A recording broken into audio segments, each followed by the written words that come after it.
Tudo bem com vocês?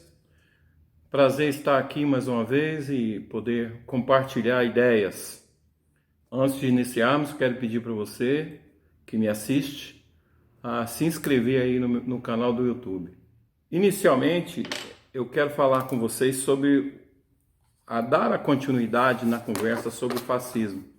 Nós discutimos em 2 episódios para trás a discussão sobre o nazifascismo e os seus elementos, suas facetas, e hoje eu quero falar sobre o fascismo no Brasil. O fascismo no Brasil, ele teve como um dos seus grandes expoentes o paulista e intelectual político Plínio Salgado. Ele usou das ideias de Hitler e de Mussolini para criar a Ação Integralista Brasileira, partido que chegou a ter 600 mil adeptos mais ou menos na década de 30.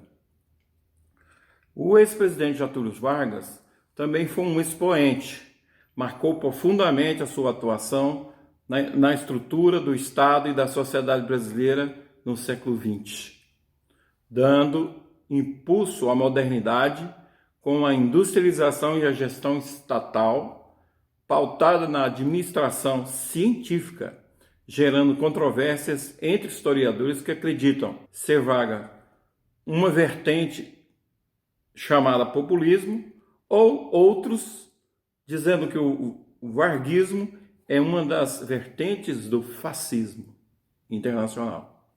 A era Vargas é dividida em fases entre os anos de 1930 a 1954, quando morreu Vargas. Essa fase de 30 a 54 se dividiu em 3 momentos distintos. De 1930 a 34, com o governo provisório, resultado da Revolução de 1930, e 2 governos constitucionais em 34 e 37, e outro em 51 a 54. E, por fim, o Estado Novo, de 37 a 45.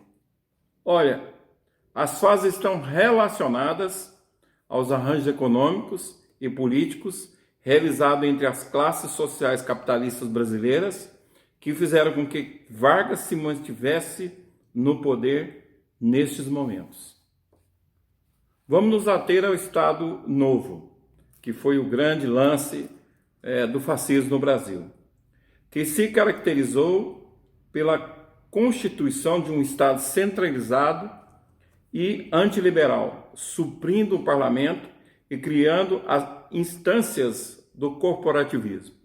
Nesse momento, o Brasil tem uma constituição imposta pelo governo central.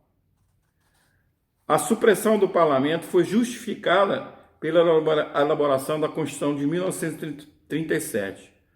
Corpos técnicos apresentaram soluções para que o ditador tornasse as decisões sozinhos. Ele tomava as decisões, consultava uma meia dúzia de pessoas, mas ele era o porta-voz, ele era o parlamento, ele era o judiciário e ele era o executivo. Isto fortaleceu o papel centralizador do Estado, principalmente através de mecanismos do corporativismo, articulando a administração estatal, as associações de empresários e aos órgãos de controle da força de trabalho, como os sindicatos.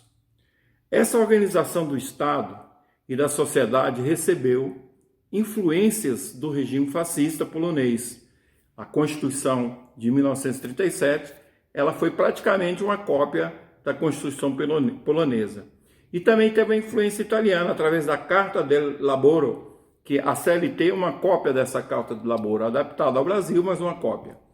Além das públicas declarações de admiração da condução social exercida pelo governo de Benito Mussolini, na Itália, e de Adolfo Hitler, na Alemanha.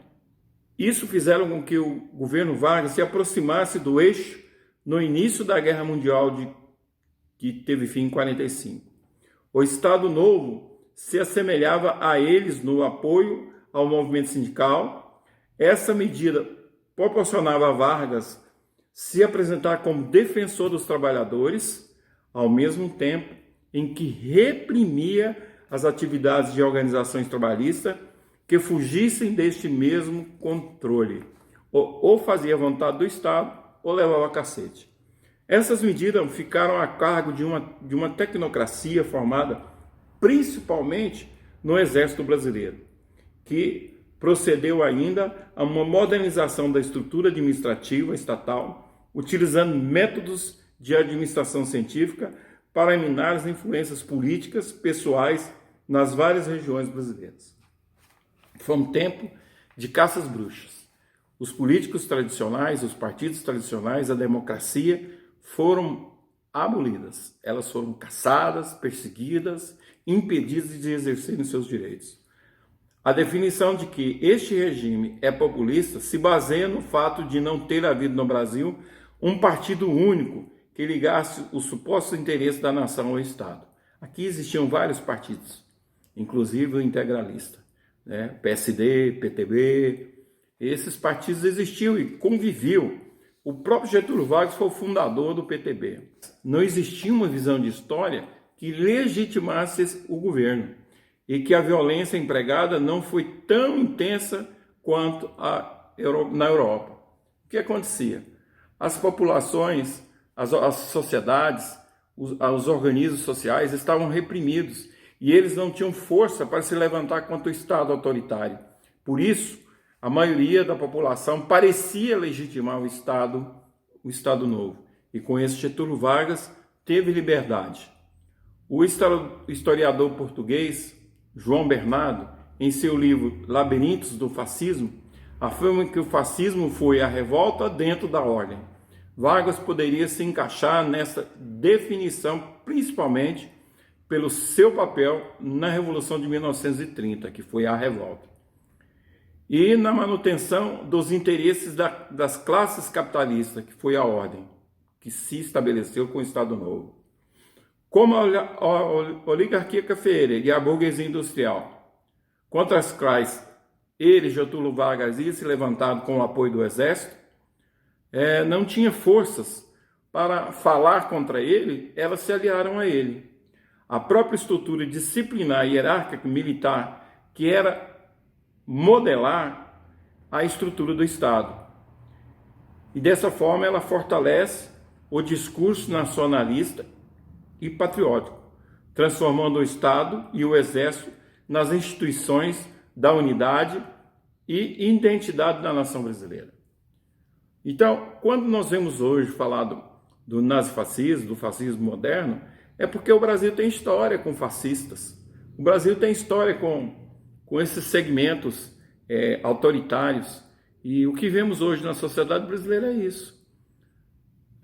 Voltaremos com uma outra oportunidade para dialogarmos um pouco mais sobre esses assuntos e queremos encerrar pedindo: inscreva-se no meu canal. Muito obrigado e até a próxima. Tchau!